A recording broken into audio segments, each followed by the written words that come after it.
Are you missing Mariners baseball? Because I sure am. Welcome back to Mariners Down Under. It is your weekly and positive look at your Seattle Mariners. This week, we're going to take a look at the players and numbers that made up the infield for the Mariners 2025 season. We'll give you an update on where things stand in our signed Logan Gilbert jersey giveaway. And we're going to speak to another one of our amazing Mariners prospects, and we'll unpack their story and how they're enjoying their time in the Mariners organisation thus far. So without any further ado, let's get into it.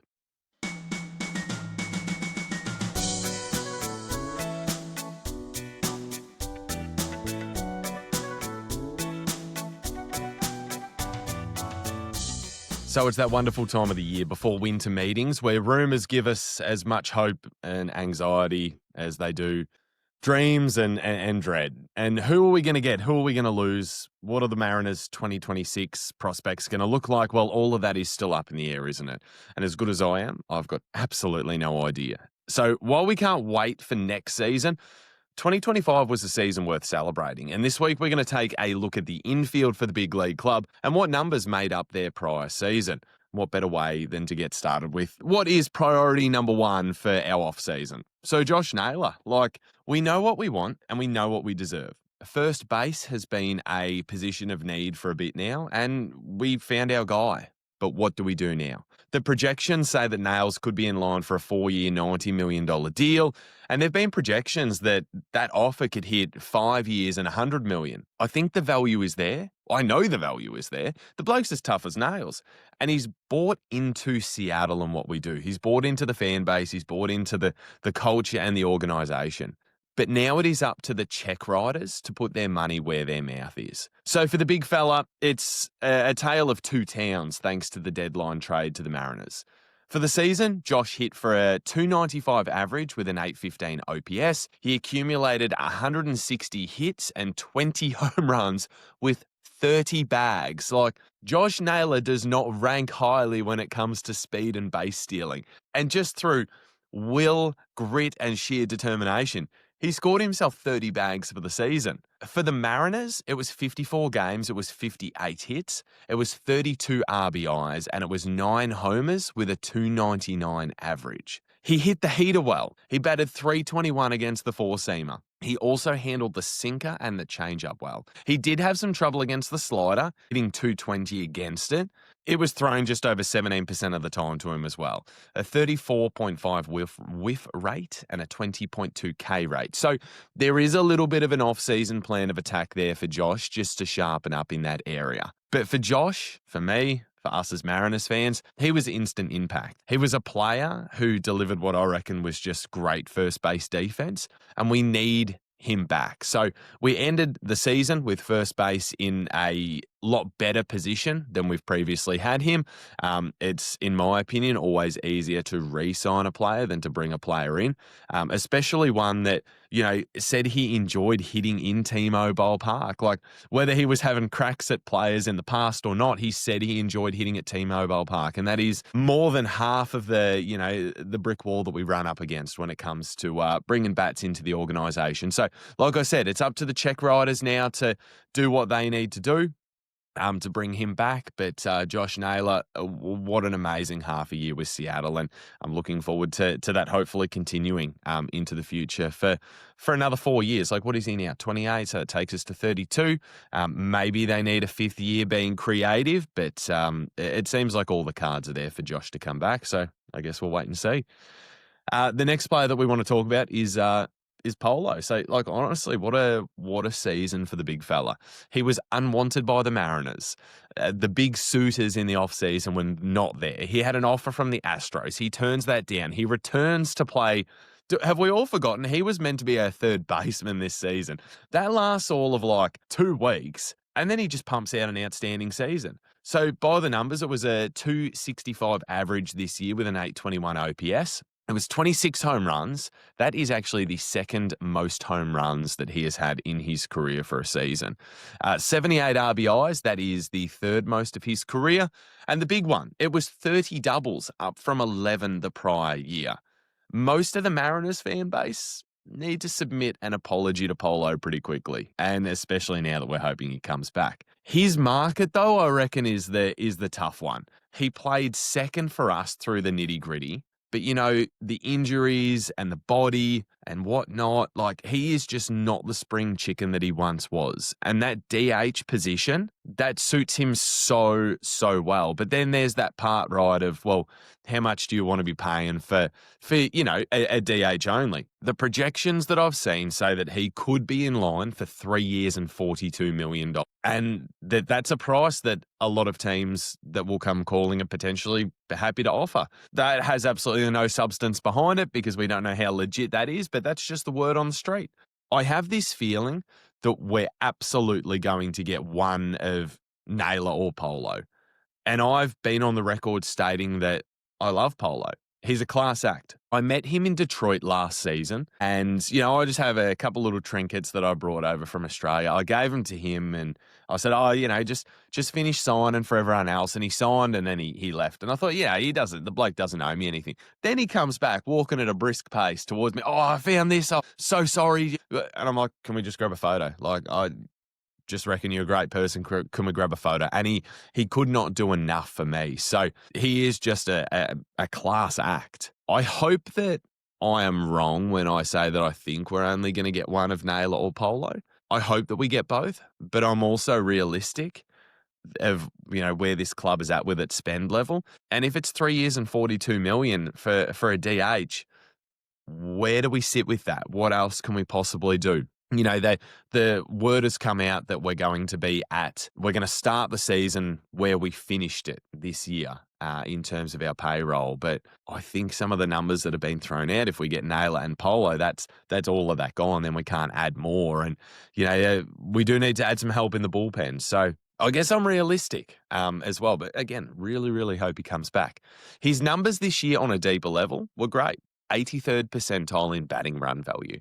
The bat speed was 36th, but his squared up percentage was 89th. His K rate was great too. Facing the curve did give him a bit of buggery this year. It was up from last season, but he hit 188 against it with a 33% K rate. So definitely need to put a bit of attention into that in the off season. He did feast on the sinker, however, which now it wasn't shown to him a heap. It was only shown to him about 9% of the time, but he hit 353 with only a 4.9% K rate. And he also loved to hit the slider, 356 average against that one. Against lefties, it was a 305 average and a 254 against righties. Not just a switch hitter, but a genuine switch hitter for us as well. So what that tells me is what my eyes saw. We need Polo, and it was because of blokes like him that we got the furthest that this team has ever gone. Like, what was it, eight outs from a World Series, something like that? We're in off-season mode. Everything's slowing down for me. Again, it just all comes down to the dollars, and like I said, we've still got a couple of holes to fill out there. But there's payroll. What can we do with payroll? That is going to be the answer that determines if Jorge Polanco is back with us. But this team needs him. They needed him this year, and hopefully we can have him going into next season as well. To finish the year in third base was Eugenio Suarez. So I need to preface this one that I love Gino. He is a beautiful man, a beautiful soul, and he is a Seattle legend just with who he is and what he's meant to this fan base. But at times it was a bit tough to watch. And that's just who Gino is. He's very high reward. There's big shots, there's big moments. But the cold times, they are nearly Arctic with how cold they can get. Prior to the trade, Gino was hitting 248 and he'd already tallied up 36 home runs and 87 RBIs. He was mental. And at the deadline, he was the big signing and everybody was just absolutely pumped. His time in Seattle, though, was a little bit different. It was a 189 average with a 683 on base. It was 13 home runs and 31 RBIs. We had a lot of guys go cold in the postseason, so this isn't just a generic shot at Gino. And the postseason is a different beast. You're facing everybody's best shot every single night. He wasn't the only one that went cold, but he did go cold. A 213 average and 18 strikeouts. Purely off the home runs, like I would assume that Gino is just going to get paid. And I'm not sure if the Mariners can bring everyone back. And if we think about Gino, Polo, and Naylor, somebody has to be my third on my last priority to bring back. And unfortunately, Gino's that for me. The early speculation, I read a report that the Angels could be interested on a $44 million deal. Some other outlets out there say that it could be a 3-year deal worth about $72 million. The Mariners will not pay that.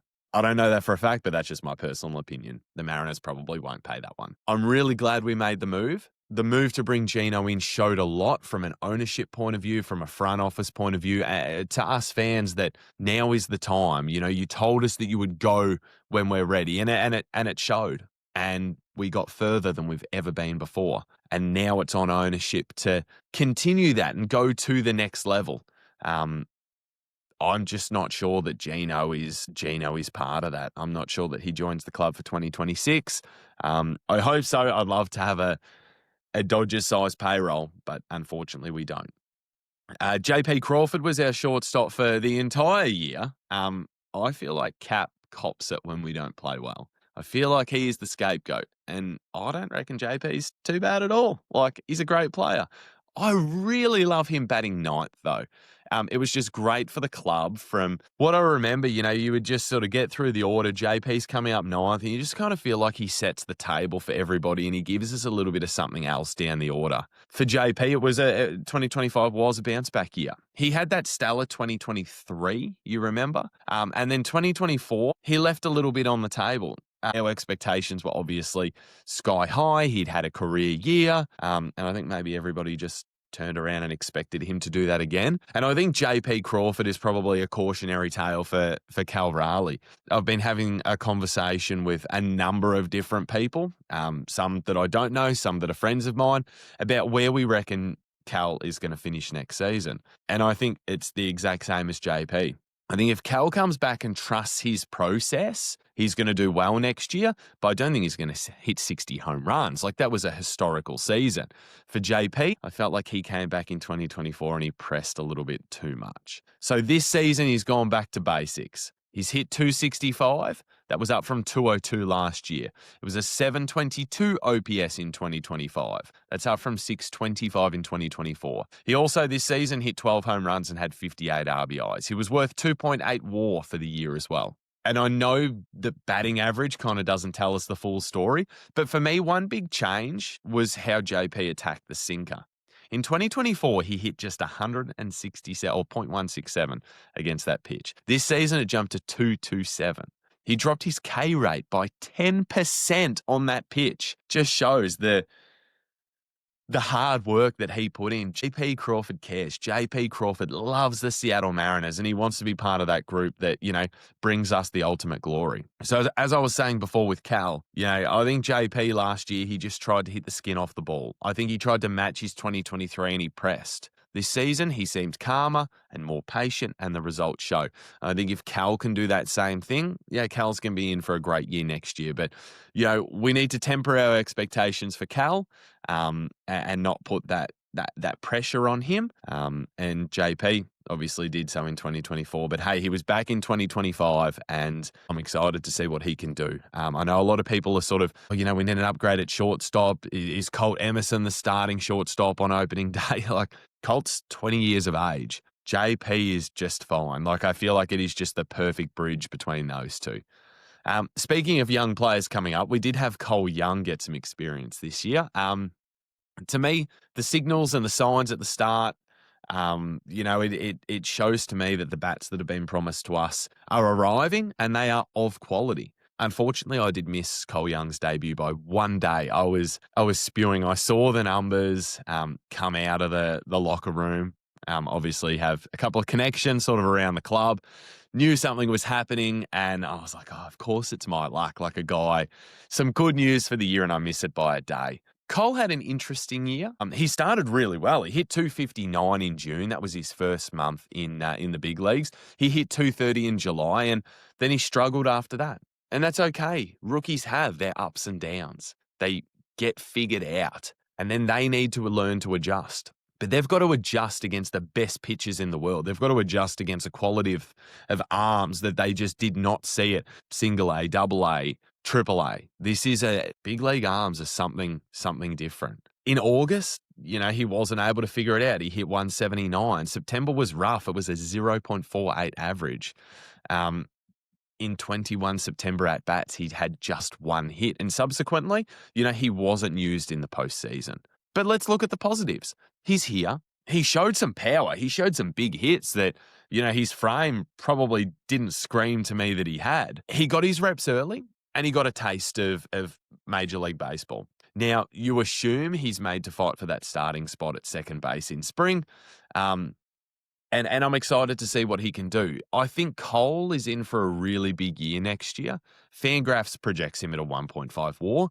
But, we're remembering he's just, 22. So we've got to cut him a little bit of slack, but he showed plenty of promising signs. And the young women that I've spoken to love Cole Young, and I feel like Cole Young is going to help us open up a new demographic of Mariners fans because, we love him for his on-field play.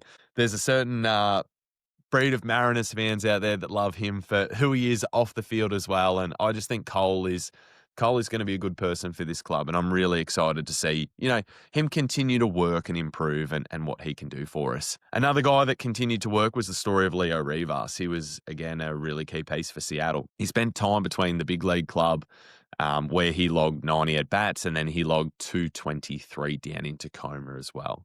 Because of his play, he found himself in 8 postseason games. Unfortunately, those didn't go as planned. It was an 118 average with 9 strikeouts in 17 at-bats. He also really struggled against the breaking ball this season, just hitting 130 off those combined. There's plenty of work for him to do this offseason. However, there's plenty of positives for Leo as well. His attitude, for number one. He is there for whatever you need, whenever you need. He improved his plate appearances against the four-seamer. That was a 286 average against that. That was up from 250 the year prior. He also doubled his average against the changeup. That's right, you doubled his average against the changeup. Leo is a great guy to have in the organization. He's a dependable backup. He can play a couple of positions, and it's going to be really interesting to see where, he fits next season. Well, we finished the year with Gino at third base. Ben Williamson manned that position for a little while. So he spent some time between the PCL and the big league roster. What we learned from Ben Williamson is that his glove is golden, and it really saved us on a number of occasions. The M's pulled the trigger on Williamson in April. He made his debut in, I think it was Cincinnati. He was eventually sent down in August, obviously after the Gino trade. Gino took his spot. But he gave us plenty to assess. While he did only hit the one home run, he did hit for an average of 253. But at third, we need more power there. We need him to get more power. The 13 doubles were handy. A couple of them were not far from going over. I think 2 of them might have registered in other ballparks as home runs. He was worth 0.4 WAR and had a 76 WRC plus. But there are signs that he can do more, and this is the positive thing. A 118 WRC plus in Tacoma this year. Ben also saw the curve and the changeup really well. He hit over 400 or more against those 2 pitches. If he can fix his approach against the slider, he's going to do really bloody well. He hit just 115 against it, and he saw it nearly 17% of the time. So people were aware of that deficiency. You'd love the Mariners, I guess, this offseason to do something really big at third. But there are a number of needs. And given how amazing his glove is, if they nail everything else and Ben plays third, then that's a good starting point for the beginning of the year. And I guess then we assess what the market is at the trade deadline and where the club is. That's if they upgrade at second base and then maybe they upgrade in right field or in the bullpen or whatever it is. I'm certainly not going to be mad if Ben Williamson is our opening day third baseman. I know he's going to be putting in the work. And like I said, the glove is golden and you just can't teach that. So this group could change really drastically next season. As I mentioned, Gino, Nails, Polo, they are all out on the open market. And all we can do is see what happens. And I feel like there are so many pieces of this puzzle. Like I like Polo being fresh as the DH. He's a switch hitter. He provides a lot in that DH position and it keeps him healthy. And as we saw, what was it? The second most home runs this season, the third most RBIs. Again, tempering our expectations, but I think he can still be a really quality player for us. We demand Josh Naylor back at the 1. So to me, that says from this infield group, we see an upgrade at either second or third. Now, what that is, who's available, I've got absolutely no idea. But I guess we're going to see what happens. But yeah, some areas to work on here for each of those players. But a hell of a lot of positives as well. So in terms of where we are from the podcast point of view, we gave away a couple of bags of Austin Kitchen's coffee from his coffee line. Congratulations to Candace, who won one of the bags. The other person, I can't remember off the top of my head. Our other giveaway is our signed Logan Gilbert jersey. We are about 200 subscribers away from giving that one away. So make sure you get on it, subscribe. Get on the TikTok as well. That's generally where you can chat with me. Wake up each morning, there's half a dozen people wanting to talk Mariners baseball. It's incredible. On the days where it's a slow start or I don't have much on, like that is a real highlight of my morning. So make sure you get around our TikTok, which is at Mariners Down Under or whatever. It can't be that hard to find us. But yeah, that signed Logan Gilbert jersey, 200 subs away. Make sure we get on it. And then we have another huge giveaway right around the corner. So let's make sure we tick this one off. The next one is going to be a big milestone for a big, big giveaway. But as always, I just want to thank you all for tuning in. We are spacing these episodes out. All the power to all the other podcasts who are still doing stuff daily or every 3 or 4 days. I don't have the time for that. It is spring, nearly summer here in Australia. The businesses are just kicking on. Like I am flat out, but I still need my fix of Mariners baseball. So I want to thank you all for tuning in and sticking with me. We're going to go through the outfield next week. Next week, we're also going to have Ty Pete join us. I've literally 10 minutes ago finished recording with him. Ty is somebody who you could just... Like, Ty's a great personality, like a genuinely amazing personality. You're going to love that interview. But the one we have this week is just as good, if not better. I mean, they're all great. Charlie Pagliarini is one heck of a player. He is a great third baseman. He is a great person. He is a great individual to have within our organization. And he's got one hell of a story to share. So you're going to love what he's got to say. He is a top bloke. And yeah, I'm really proud to bring you that interview this week. So let's get into it.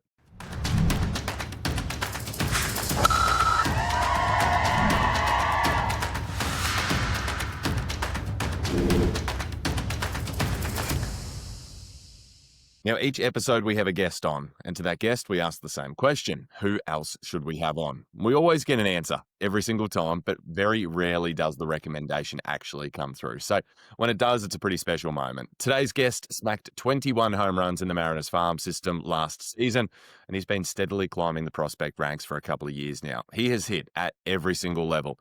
And he plays a position which is an absolute bloody premium these days in Major League Baseball. So it's taken a few weeks, but we finally got him on.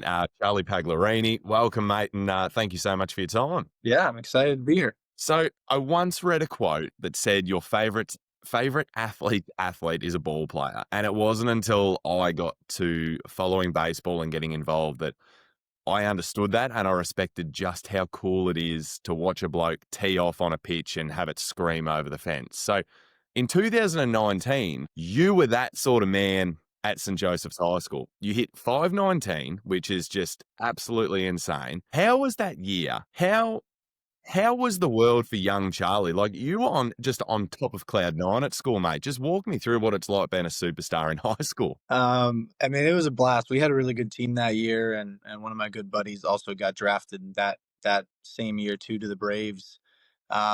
We had a great team. We had a good chemistry, and we ended up winning the States that year, and I had a good year. I typically seem to do pretty good in my senior years. And just everything was going right. And it was a lot of fun. Last year at high school, the connections I made and just the overall experience with that team was awesome. So to play Captain Obvious here, like you're really bloody good at baseball in high school. Everyone can see it. You eventually select Fairfield as the place that you kind of want to attend for the next couple of years. How many offers did you actually have? And I guess why did you make the decision that you made? Yeah, that's I get asked that pretty often. And I mean, I selected Fairfield pretty early on, about as soon as you can to accept an offer. And it's a funny story that actually I'm sure you'd probably like to hear. Fairfield is within 15, 20 minutes, maybe with some stoplights from my house. So when Fairfield reached out, I originally was like, no chance. Like I'm never gonna go there. Like it's way too close to my house. And my mom was just like, hey, like go explore it, go tour it, go get the experience, and just compare to contrast, and just pretty much just tell me to go. And so I ended up going, and wasn't happy about it, but when I ended up visiting the college, it didn't feel like it was in my backyard, and I fell in love with it immediately. And I mean, I think directly right after that visit, I was pretty much sold on Fairfield, um, and I ended up choosing it quite early. I think I had one or two different offers, or at least a couple different visits, but like I said, I chose that pretty early on in the process, and um, I don't regret it at all. It was some of the best 4 years of my life. So. So you stayed for a few seasons. Now, when I lived in America, I lived at a college, wasn't off my own doing. I can't hit a baseball, mate. I fractured my skull trying to play. I played once and that happened. So that's very clear why I'm the host of the podcast and you're the guest. But NIL wasn't a thing. And the whole timeline on that, the portal, all of this stuff confuses me. Now, I believe that you were meant to transfer to Texas A&M if you didn't get drafted. I think I read that somewhere. Is that true? And can you tell us Aussies who just think that you commit and then that's where you stay? Like, how does this whole portal, how does this whole switching schools thing kind of happen? Yeah, so it is become pretty significant nowadays, and I kind of got a little taste of it towards the end. But there's I was part of that class where I had a COVID year. So I did 4 years at Fairfield, but I was eligible for another year because we technically missed a year because of the COVID pandemic and stuff like that. So for me, I feel like I've done enough at Fairfield to get drafted, and that was always the goal. But obviously, I felt like going into the portal would just give me more opportunity within from an NIL perspective, from a different experience perspective, and if I didn't get drafted, to perform at a higher level. So it was a very unique process, very cool situation, and the day where you kind of go public on the portal, it was a very hectic day. A lot of emails, a lot of phone calls. Coaches were calling my parents. It was very hectic, stressful, but it was awesome. It was awesome. It was very cool to kind of get that experience. And but A&M ended up calling, and got to go down there and visit. And I actually got to bring my mom, and I think she had more fun than anybody.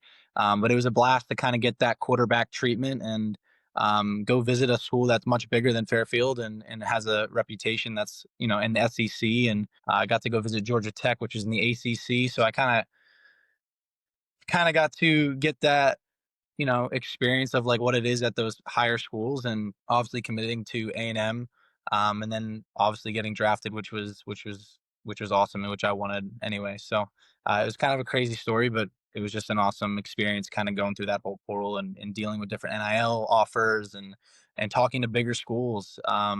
It was really cool. So what, again, confused by the whole thing. I know A&M's a big school because I watched the Johnny Football documentary. Like, that's Yeah. where we are in college in Australia, because we just don't, it's not a thing for us. We don't go to school to play sports. You just get drafted at 18 and you're in a system, you're straight in. So what are some things I see that young kid at BYU who's hooping at the moment. Like, apparently he gets a couple of $1 million a year. Like, what's the average NIL offer like? Is it like, we'll give you some sneakers, we'll give you some bats? Like, because we know in the past it's been really, really hard for college athletes. Like, you've been meant to grind through everything. What are some things that they come to you with, if you can share? Yeah, so it really does depend, and I truly believe that football and basketball are probably going to be your big time paychecks. They just produce more money. There's only not, I think there might be more now, but there's only a few teams in NCAA in college baseball that produce a profit.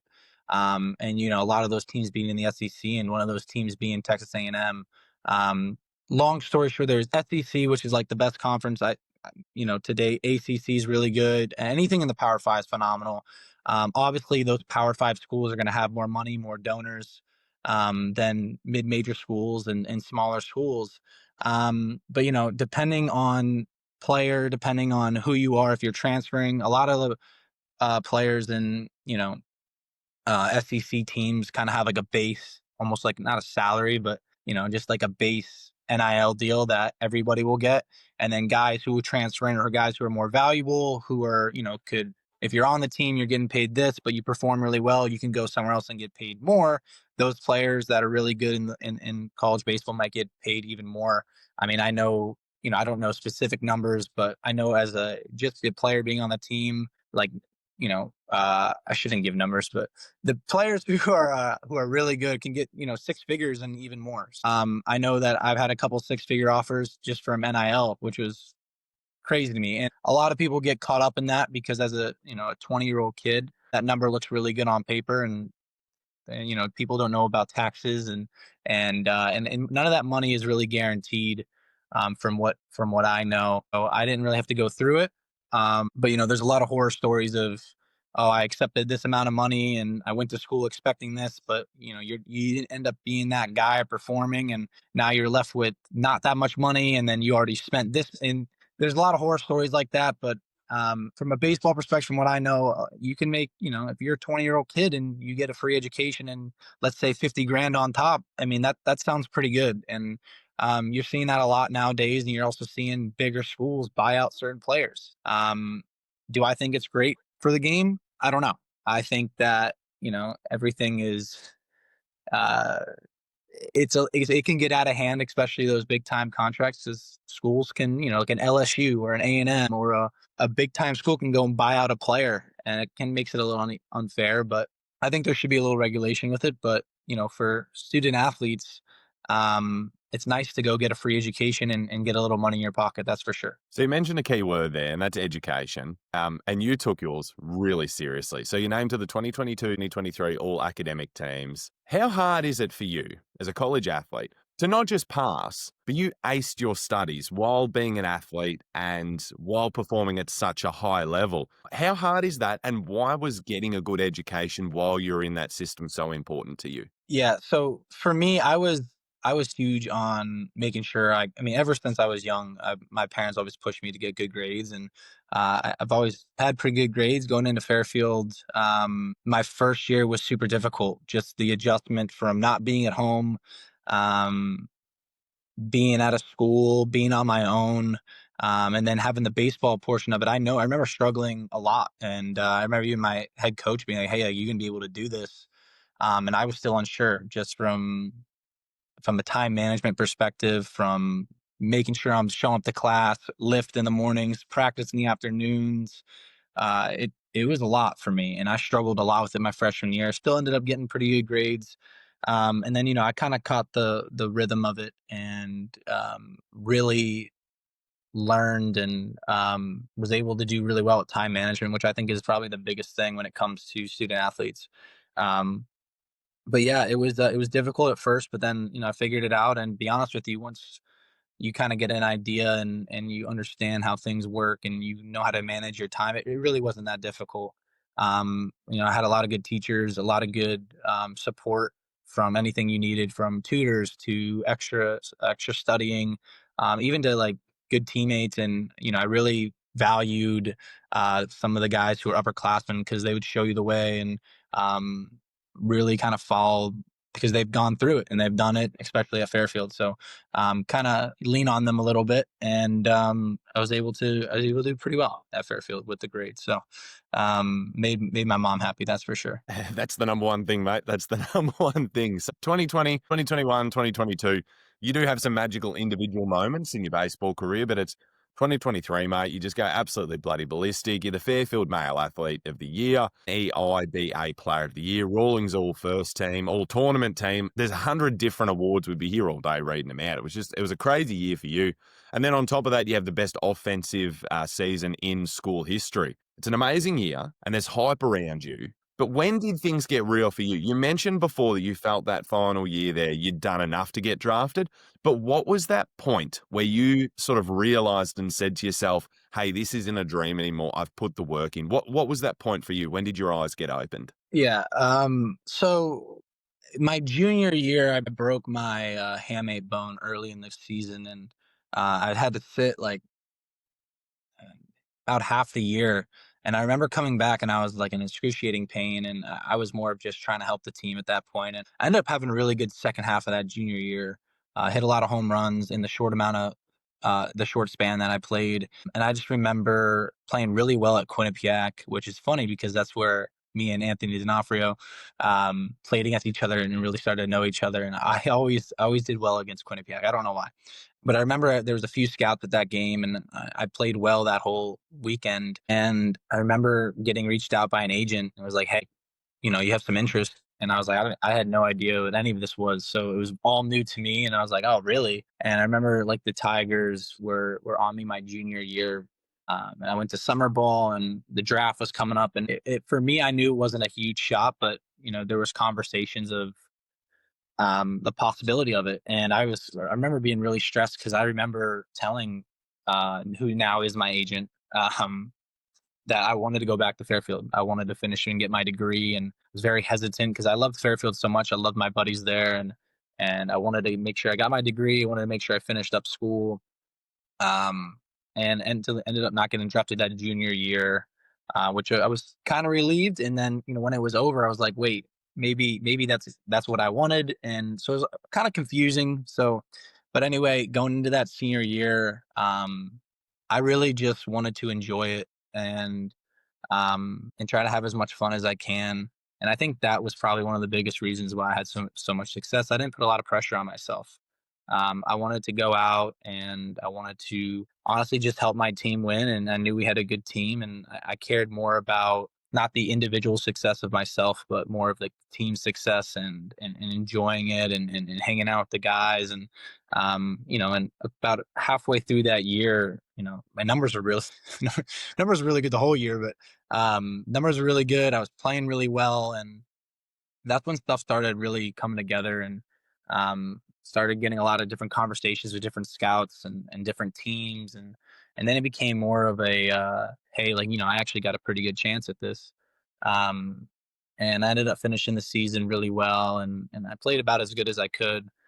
And I think the moment that for me, which is probably the coolest moment, I mean, being from Connecticut, being a Yankees fan, I remember it was senior day, and obviously been talking to a bunch of teams and a bunch of scouts, and obviously my agents, hey, this is looking good for you here. You're looking good for you, just a lot of positive reinforcement and positive feedback from different conversations leading up to that upcoming draft. And I remember it's senior day, I was with my mom, my dad, and one of the one of the scouts for the Yankees came up to me and shook my hand, and he's like, "Hey, I'm so and so at the Yankees, and we're here to watch you play today." And I mean, I don't know if I'm allowed to swear. I shit my pants for sure. We were about to go on the field. My parents. I'm looking at my dad. I'm like, "There's no way."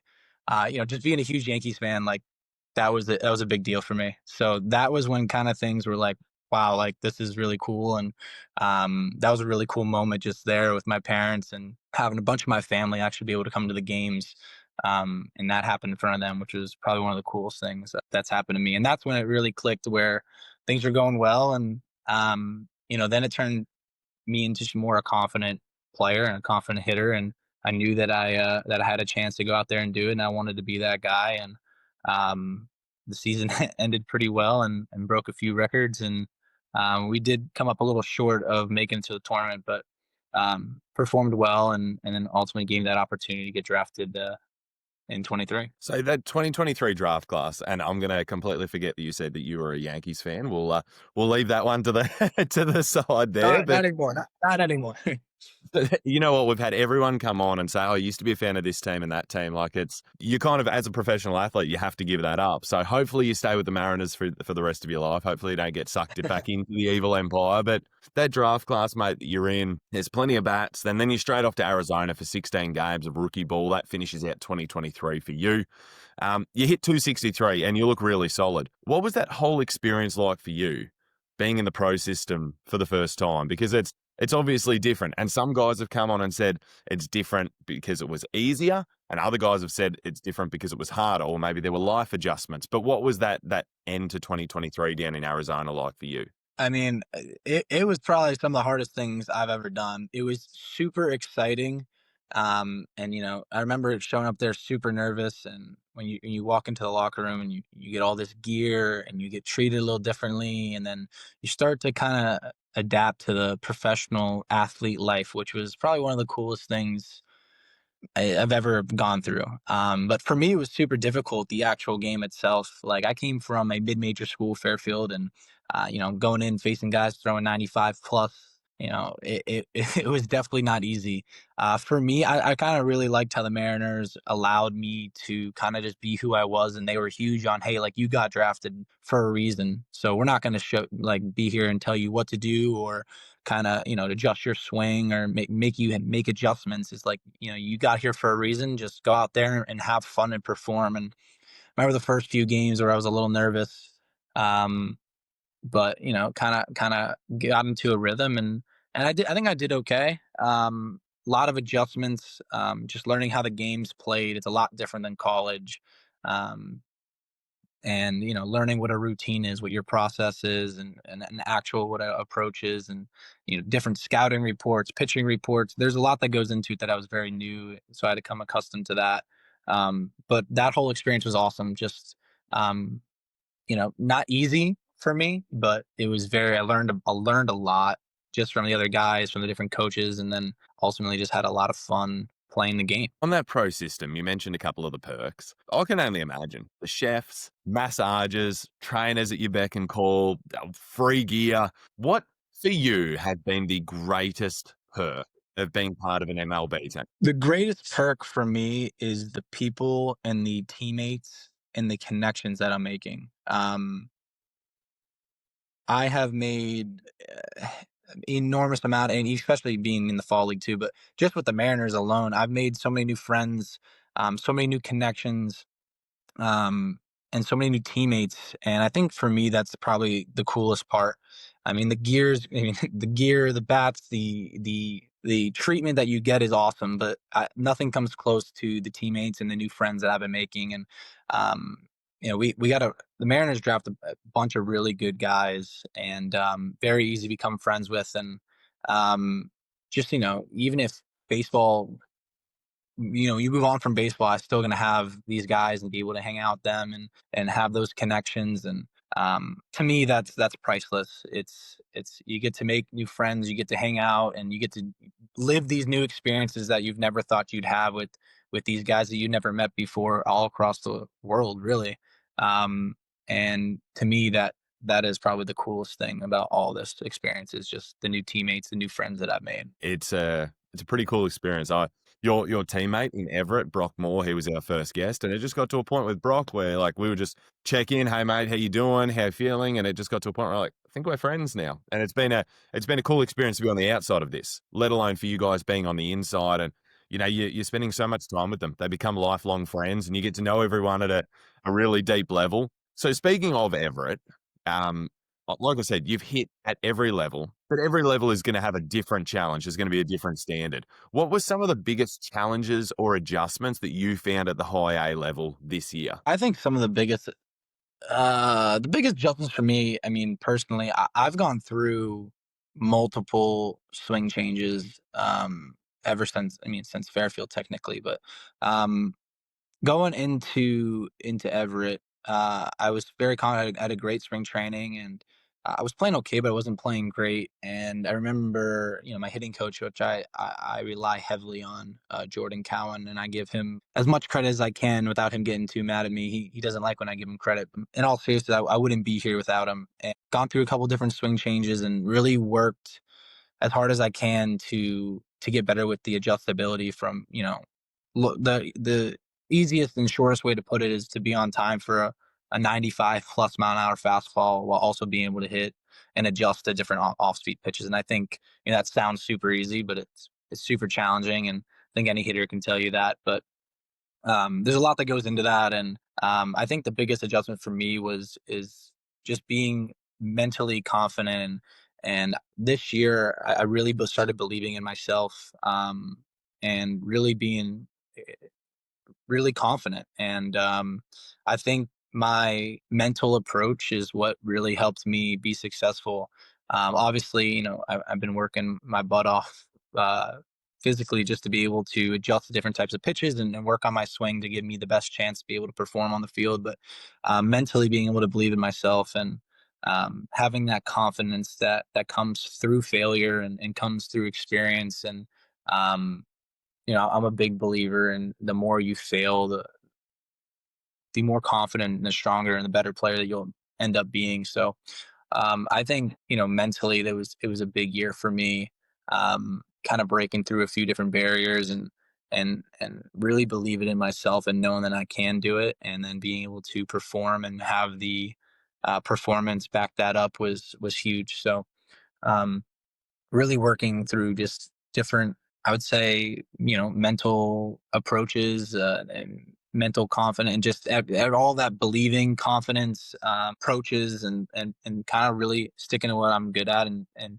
sticking to my process has been huge this year. And I think it made a huge adjustment and a huge difference. So you've been down in the Arizona Fall League for the last few weeks. Talk to me. How did you get the invite for that? How did you end up down there? What's that conversation like? Is it something that you can put your hand up for, or did they just say, "Hey, mate, we want you to get some extra reps"? Yeah, so I was home. I was 2 days into the off season, and I got a call and was like, "Hey, like, what are you doing?" I was like, "Not not much. Just I just got home," and they were like, "We want you to go down to the fall league and be able to go down there and perform and try to make a bigger name for yourself." And I was really blown away. I was super fired up for the opportunity. Anytime you're invited to the fall league, I think is a big deal, and just getting the opportunity to come down here and to pick some guys' brains and obviously make new teammates and just learn and to be able to perform on this stage has been awesome. Super excited for that opportunity and just trying to make the most of it. So you've had the Fall League, and then you've now got your off season. Is there anything in particular that you have been in the Fall League, or you will in the off season, work on in the batter's box? Was there something that gave you trouble in 2025 that you really want to rectify for 26? Yeah, I mean, I think when I'm at my best, I'm able to hit fastballs, and I think I hit a fastball. That's why I think I have a lot of success, is being able to be on time for the fastball and be able to hit the fastball and do damage with it, and hit some balls pretty hard. So that's what makes me me.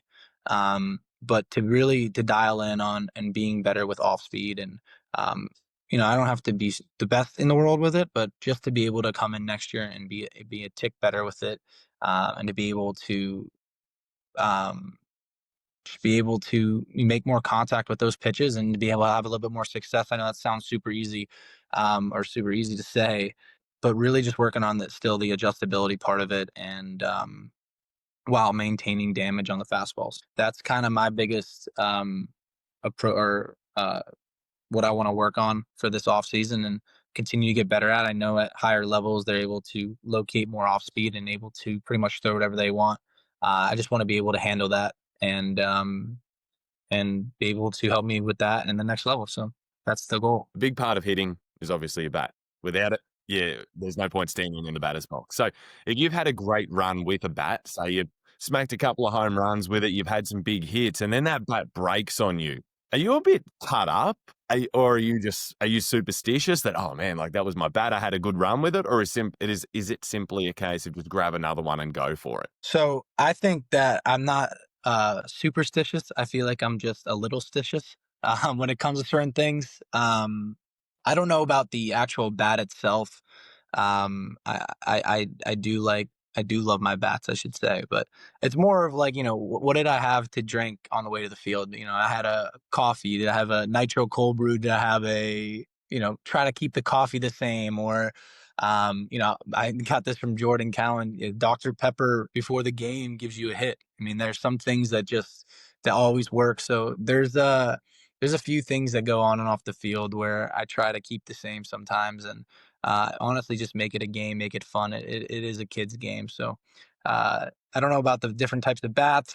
There is times where I wish that a certain bat wouldn't break, but try to keep it fun and try to keep it small with the superstitious stuff. That's for sure. So now the Fall League's over. A big part that I don't think people realise when it comes to being a professional athlete, not that I've ever been one, but it's your period of rest, whether that be mental rest or physical rest. So now that, you're about to head back, you're about to have a little bit of time off, what are some things that are on your agenda to do just to relax and take a break over the next little bit? Yeah, I'm looking forward to it. To be honest, it's been a long year. It's been a great year, but I've never really stopped since spring training. So I'm looking forward to getting back and honestly doing nothing. Spend some time with my family, spend some time with my girlfriend, and um, to be able to hopefully golf a little bit before the weather gets too bad. But just looking forward to taking some time off and spending some quality time with the family and some friends. And don't have too many trips planned this week. I know we're going to Nashville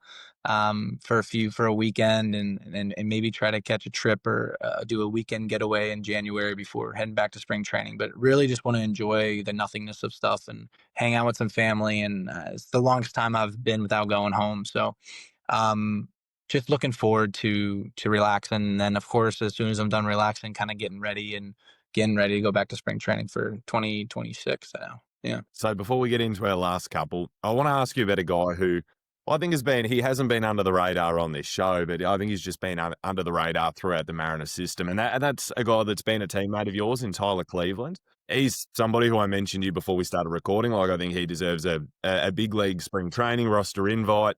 He's beyond elite. Have you been able to face him in a live BP, or even if you haven't, can you just tell me from a hitter's point of view, why is he allergic to having an ERA? Why is he so hard to hit? So I've had the privilege of, being at second base and watching him throw in the infield. And during the course of Everett, I've never faced him, and I've just seen how honestly annoying it's got to be to face him, because you're seeing stuff at an angle that, you've never seen before. And of course, it's all fun and games when you don't have to face him. I've never faced him in my entire life. Now I get to the fall league and we're doing a scrimmage, a couple live at bats, and I got to go face him. So I'm like, I'm friends with him. So I'm like, hey, like, first pitch fastball, right? Like, that's common courtesy. I'm your teammate, and I'm probably gonna take the first one anyway because I don't even know what I'm looking at. And he throws like a rising slider for a strike, and I'm like, you what? I don't even know what this was. And I was like, oh my god. He ended up striking me out on like 3 or 4 pitches, and I almost swung at one that hit me. It's just super uncomfortable, man. It is not a fun at bat, lefty or righty. It is coming from an angle that you've never seen before, or should I say you don't hit off of often. And he's just got some wicked stuff. His sliders like rising, his fastball, he's got a changeup. I mean, it's super uncomfortable, very unorthodox. Very happy that I don't have to face him all the time. It's a lot more fun being in the infield watching him throw than being up to the batter's box. That's for sure. My irrational hot take, because I probably get a little bit excited about you guys in the minor league system a little bit more than I maybe should have. Like, I flew halfway around the world just to come and watch a game at Everett, so I get into it a bit. But my irrational hot take was, why not just throw him in the bullpen for the playoffs, for the postseason? Like, what's the worst that can happen? You probably don't use that last guy anyway, and give a different look. You know what I mean? So.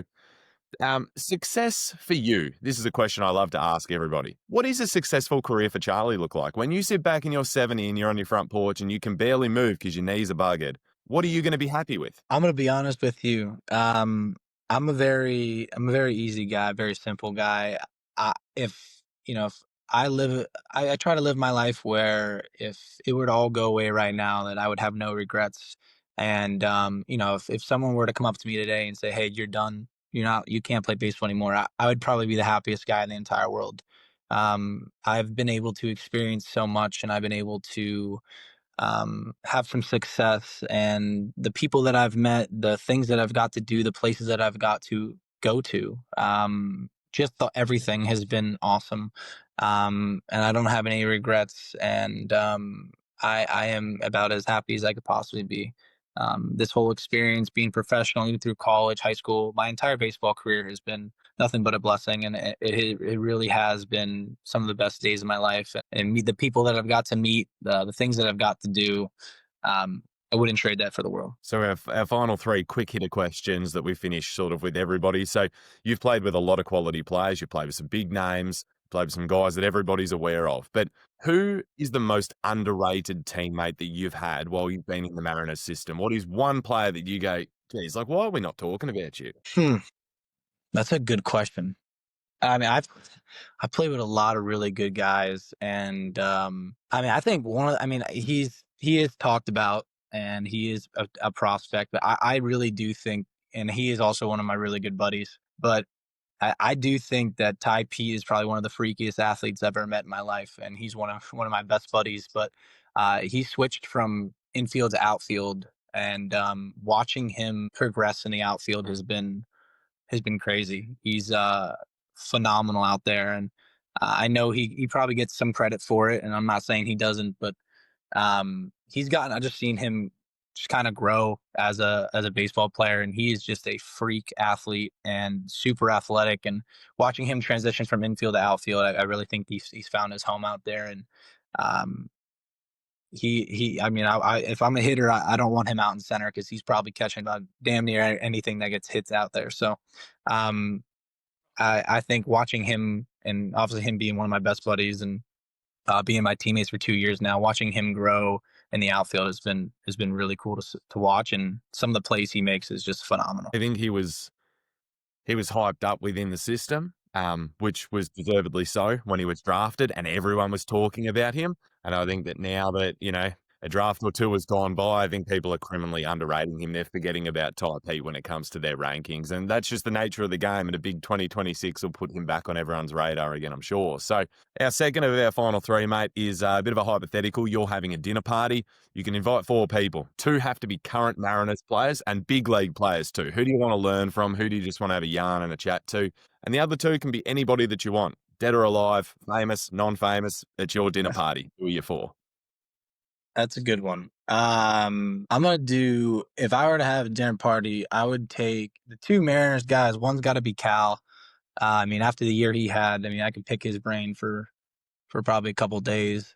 Him, and then I'd like to also talk to Kirby, and I think just because I would like to pick his brain on, and he's just so good with pitching to different hitters and seeing what his thought process is, and kind of get a pitcher's perspective on how he attacks certain hitters and what makes him so successful. I think having both of those views would be kind of cool, and obviously 2 great players. And then I would have to say, obviously Derek Jeter. He's been my favorite player forever. I just like the way that he handles himself, and the way he honors his character on and off the field is huge for me. So I've always been a huge fan of him.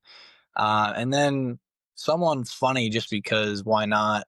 Uh, maybe maybe like a Shane Gillis or someone, just to have a funny conversation with at the table to make fun of everybody with. So maybe that wouldn't be a bad foursome. That could be pretty wild. And fine, like obviously it's very clear by the way I talk, based over here in Australia. I'll try and get over a couple of times a year, but world's gotten expensive, and we're trying to have a guest on every week. This platform was about sharing the story of guys that maybe don't have their story shared often enough, and just being positive as well. I think people are so keen to can an athlete and poo-poo on them if they're not doing well, and want it to be a really positive space to uplift people. So who should we have on the podcast as a guest? Who can you help us get on? Keeping in mind, whoever you mention, you've got to help us score the interview. Hmm. Have you guys interviewed Ty Pete? No, I met Ty.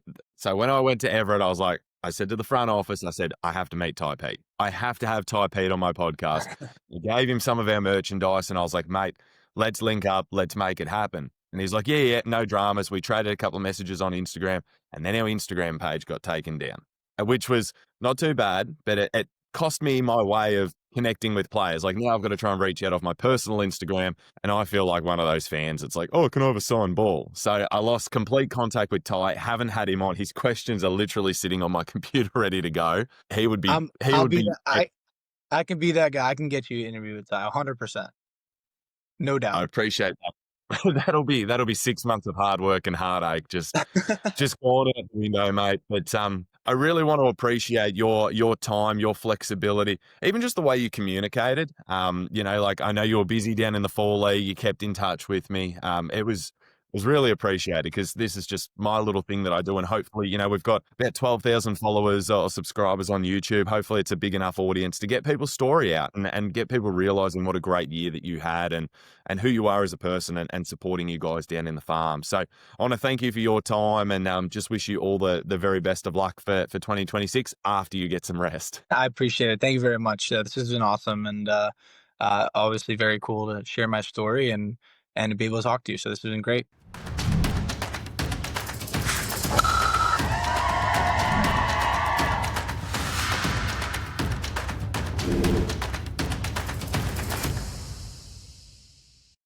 So a huge thanks to Charlie for his time. It doesn't matter who the prospect is, what their story is of. I have loved this year having a podcast, and it's not like, I do enjoy talking Mariners baseball. I've just enjoyed having these conversations with people and getting to know these players. And we have a platform. We've got nearly 12,000 subscribers. We've got a platform that everybody, no matter their ranking, their attributes, their accolades, they can come on and we can share their story, because you never know who's coming. You never know who's about to explode. And the Mariners just do such a great job at drafting just amazing, incredible people. So thanks once again for joining us for another episode of Mariners Down Under. Again, another plug, a signed Logan Gilbert jersey is up for grabs. We need like another 200-ish subscribers on YouTube. Let's keep pushing that. Let's keep getting the good word out there, and let's just keep loving the Mariners. I guess we've all just got to sit here and wait for a passing bomb or something. But until next time, guys, stay safe, stay well, and go Mariners.